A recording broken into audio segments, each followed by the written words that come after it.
Welcome to my channel. Groups DSC SI constable TET and other exams special Telangana ఉద్యమ చరిత్ర. స్వాగతం. ఇది channel అందరికీ సబ్స్క్రైబ్ చేసుకునేలా మీరు చూడాలని ఆశిస్తున్నాను.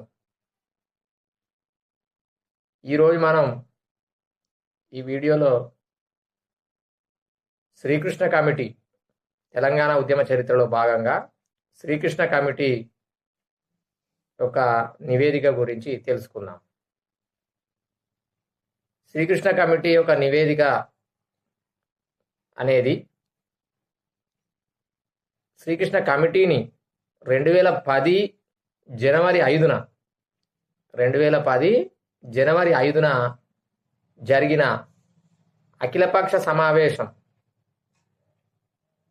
తెలంగాణలోని ఏ ఒక్క వర్గాన్ని సంతృప్తి పరచలేకపోయింది. 2010 జనవరి 5న అఖిలపక్ష సమావేశం అనేది జరిగింది. ఆ అఖిలపక్ష సమావేశం అనేది తెలంగాణలోని ఏ ఒక్క వర్గాన్ని సంతృప్తి పరచలేకపోయింది. ఈ యొక్క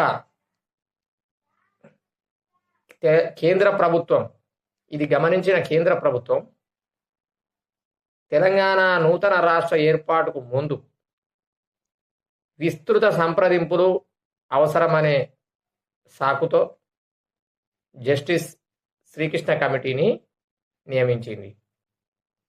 విస్తృత సంప్రదింపులు అవసరమనే సాకుతో జస్టిస్ శ్రీకృష్ణ కమిటీని కేంద్ర ప్రభుత్వం నియమించింది.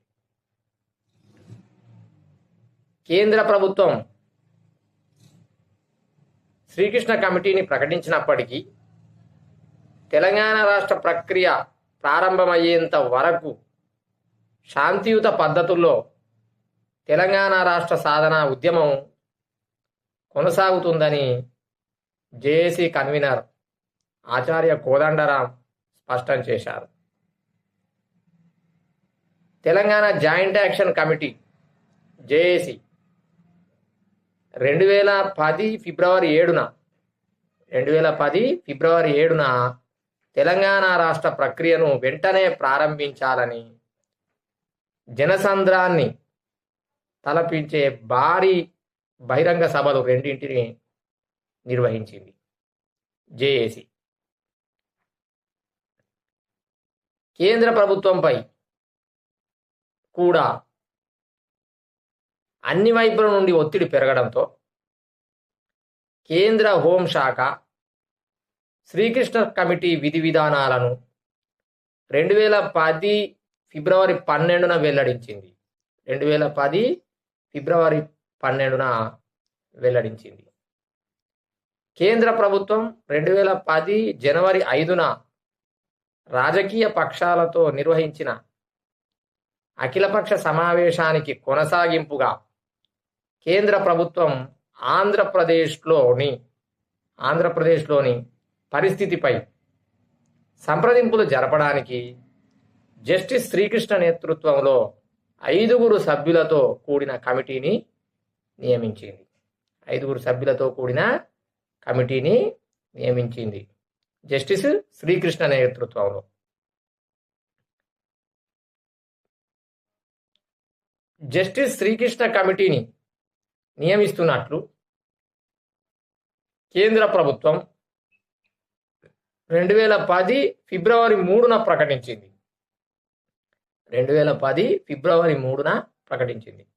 తెలంగాణ సీమాంధ్ర ప్రాంతాలలోని అన్ని వర్గాలతో విస్తృత సంప్రదింపులు జరిపేందుకు ఈ యొక్క కమిటీని నియమించడం జరిగింది.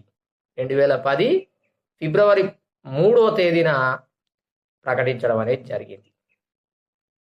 అయితే ఈ కమిటీ 2010 డిసెంబర్ 31 లోపు నివేదికను అందజేస్తుందని కేంద్రం తెలిపింది. ఆంధ్రప్రదేశ్లోని గుర్తింపు పొందిన 8 రాజకీయ పార్టీలు వర్గాలతో విస్తృత సంప్రదింపులు జరపడానికి కేంద్రం ఈ యొక్క 5 సభ్యులతోటి కమిటీని ఏర్పాటు చేయడం అనేది, శ్రీకృష్ణ కమిటీని ఏర్పాటు చేయడం అనేది జరిగింది. కమిటీలో కానీ సభ్యులను కానీ చూసినట్టయితే 4 సభ్యులు ప్లస్ ఒక చైర్మన్ అన్నమాట, అధ్యక్షుడు అన్నమాట. అందులో అధ్యక్షుడు మొత్తం 5 మంది. జస్టిస్ బిఎన్ శ్రీకృష్ణ ఇతడు అధ్యక్షుడు, రిటైర్డ్ న్యాయమూర్తి, సుప్రీంకోర్టు. సభ్యులు కనుక మనం చూసినట్టయితే ప్రొఫెసర్ డాక్టర్ రణబీర్ సింగ్, ఉపకులపతి, జాతీయ న్యాయ విశ్వవిద్యాలయం. ప్రొఫెసర్ రణబీర్ సింగ్, ఉపకులపతి, జాతీయ న్యాయ విశ్వవిద్యాలయం.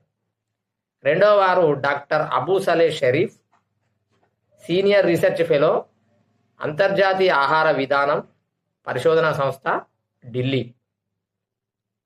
మూడవ వారు డాక్టర్ రవీందర్ కౌర్, ఆచార్యులు, మానవ సామాజిక శాస్త్రాల విభాగం, ఐఐటి, ఢిల్లీ.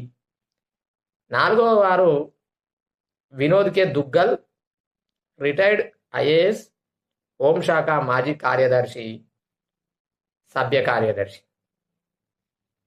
ఈ విధంగా కేంద్ర ప్రభుత్వం శ్రీకృష్ణ కమిటీని 2010 ఫిబ్రవరి 3వ తేదీన ప్రకటించడం అనేది జరిగింది. ఈ కమిటీ అనేది 2010 డిసెంబర్ 31 లోపు నివేదికను అందజేస్తుందని కూడా కేంద్రం తెలియజేసింది. తెలంగాణ కాంగ్రెస్ నాయకులు 2010 ఫిబ్రవరి 6న కె కేశవరావు ఇంట్లో సమావేశమై శ్రీకృష్ణ కమిటీని తెలంగాణ రాష్ట్ర ఏర్పాటు కమిటీగా ప్రకటించాలని డిమాండ్ చేశారు. శ్రీకృష్ణ కమిటీని తెలంగాణ రాష్ట్ర ఏర్పాటు కమిటీగా ప్రకటించాలని డిమాండ్ చేశారు. జమాతే ఇస్లామీ హిందూ 2010 ఫిబ్రవరి 7న నిజాం కళాశాలలో నిర్వహించిన తెలంగాణ గర్జనకు హాజరైన తెలంగాణ రాష్ట్ర సమితి అధినేత కేసీఆర్, కేంద్రం కమిటీలు తెలంగాణ రాష్ట్ర ఏర్పాటు సమస్యను నాంచడానికి వేసినట్లు తెలంగాణ ప్రజల సహనాన్ని పరీక్షించవద్దని ప్రకటించడం అనేది జరిగింది. శ్రీకృష్ణ కమిటీ అధ్యయనం చేయడానికి అప్పగించిన అంశాలను హోంశాఖ స్పెషల్ సెక్రటరీ ఒక లేఖలో 2010 ఫిబ్రవరి 12న వివరించడం అనేది కూడా జరిగింది. ఈ కమిటీకి 28 మంది సిబ్బందిని కేంద్ర హోంశాఖ కేటాయించింది. 28 మంది సిబ్బందిని కేంద్ర హోంశాఖ ఈ కమిటీకి కేటాయించింది. కమిటీకి అవసరమైన సెక్రటరియేట్ సహాయం, బడ్జెట్ సహాయం మరియు సాంకేతిక సహాయాలను ఇంటర్ స్టేట్ కౌన్సిల్ సెక్రటరియేట్ అందిస్తుందని పేర్కొన్నారు.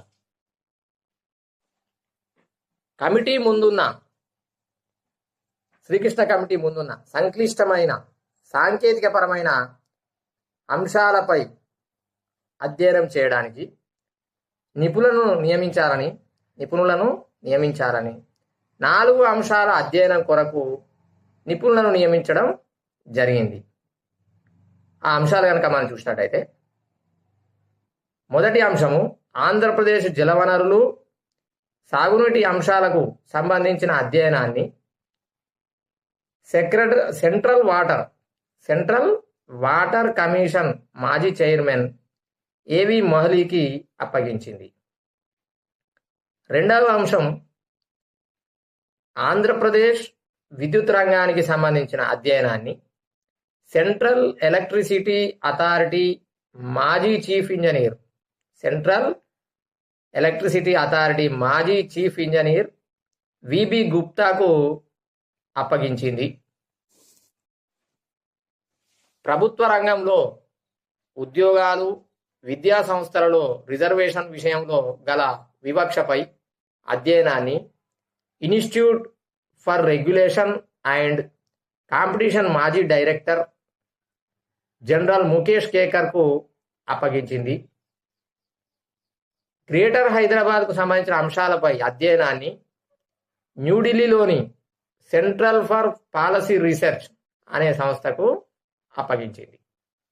ఇవి కూడా చాలా ఇంపార్టెంట్. ఈ 4 అంశాలు ఎవరెవరికి అప్పగించారు అనే దాన్ని కూడా మనకు కాంపిటీషన్ ఎగ్జామ్స్లలో అడిగే అవకాశం అనేది ఉంటుంది. ఈ పరిణామాల నేపథ్యంలో జేఏసీ కార్యాలయంలో తీసుకున్న నిర్ణయం మేరకు 2010 ఫిబ్రవరి 14న 12 మంది ఎమ్మెల్యేలు, ఒకరు టీడీపీ, ఒకరు బీజేపీ, 10 మంది టీఆర్ఎస్ జేఏసీ కార్యాలయం నుంచి పాదయాత్రగా వెళ్ళి తెలంగాణ అమరవీరుల స్మారక స్తూపం వద్ద గన్ పార్క్, తెలంగాణ అమరవీరుల స్మారక స్తూపం గన్ పార్క్ వద్ద నివాళులు అర్పించి స్పీకర్కు రాజీనామాలు అందజేశారు. CPI, new democracy, Telangana Telugu Desam, Telangana Praja Rajyam, Telangana Congress, తెరాసాలు తెలంగాణకు అనుకూలంగా నివేదికలు ఇచ్చాయి. శ్రీకృష్ణ కమిటీకి అనుకూలంగా నివేదికలు ఇచ్చాయి. ప్రజారాజ్యం, సిపిఎం, సీమాంధ్ర కాంగ్రెస్ నాయకులు, సీమాంధ్ర తెలుగుదేశం నాయకులు సమైక్య రాష్ట్రానికి అనుకూలంగా శ్రీకృష్ణ కమిటీకి నివేదికలు ఇచ్చాయి. ఎంఐఎం పార్టీ రాష్ట్రాన్ని సమైక్యంగానే ఉంచాలని, అది వీలుకాని పక్షంలో రాయల తెలంగాణ ఏర్పాటు చేయాలని, లోక్సత్తా పార్టీ తన నివేదికలో పూర్తిగా తెలంగాణకు అనుకూలంగా కానీ వ్యతిరేకంగా కానీ స్పష్టత ఇవ్వలేకపోయింది. లోక్సత్తా పార్టీ తన నివేదికలో పూర్తిగా తెలంగాణకు అనుకూలంగా కానీ వ్యతిరేకంగా కానీ స్పష్టత ఇవ్వలేకపోయింది. శ్రీకృష్ణ కమిటీ పనిచేసిన సంవత్సరం కాలంలో 3 ముఖ్యమైన సంఘటనలు ఆంధ్రప్రదేశ్ రాష్ట్రంలో జరిగాయి. 3 ముఖ్యమైన సంఘటనలు ఆంధ్రప్రదేశ్ రాష్ట్రంలో జరిగాయి. ఒకటి, 2010 ఆగస్టులో తెలంగాణ ప్రాంతంలోని 5 జిల్లాలలో 12 అసెంబ్లీ స్థానాలకు జరిగిన ఉప ఎన్నికలలో టీఆర్ఎస్ పార్టీకి 11 స్థానాలు, బీజేపీ పార్టీ 1 స్థానాన్ని గెలుచుకుంది. గ్రూప్ 1 పోస్టులలో తెలంగాణ వారికి 42% రిజర్వేషన్లకై జరిగిన ఉద్యమం ఇది 2వ సంఘటన. 3వ సంఘటన, న్యాయాధికారుల నియామకాలలో రిజర్వేషన్ల కొరకు జరిగిన ఉద్యమం ఇది 3వ సంఘటన. ఆంధ్రప్రదేశ్ రాష్ట్రంలో విస్తృతంగా సంప్రదింపులు జరిపిన శ్రీకృష్ణ కమిటీ తన నివేదికను 2010 డిసెంబర్ 30 నాడు కేంద్ర ప్రభుత్వానికి సమర్పించింది. ఆంధ్రప్రదేశ్ రాష్ట్రంలో విస్తృతంగా సంప్రదింపులు జరిపిన శ్రీకృష్ణ కమిటీ తన నివేదికను 2010 డిసెంబర్ 30 నాడు కేంద్ర ప్రభుత్వానికి సమర్పించింది. శ్రీకృష్ణ కమిటీ కోసం భారత ప్రభుత్వం 20 కోట్ల రూపాయలు ఖర్చు చేసింది. 20 కోట్ల రూపాయలు ఖర్చు చేసింది. శ్రీకృష్ణ కమిటీ సమర్పించిన నివేదికలో 505 పేజీలు 9 చాప్టర్లు కలవు. 505 పేజీలు 9 చాప్టర్లు కలవు. జస్టిస్ శ్రీకృష్ణ కమిటీ ఇచ్చిన నివేదికపై 2011 జనవరి 6న కేంద్ర హోంమంత్రి చిదంబరం మరోసారి అఖిలపక్షాన్ని నిర్వహించాలని నిర్ణయించారు. 2011 జనవరి 6న కేంద్ర హోంమంత్రి చిదంబరం శ్రీకృష్ణ కమిటీ ఇచ్చిన నివేదికపై మరోసారి అఖిలపక్షాన్ని నిర్వహించాలని నిర్ణయించారు.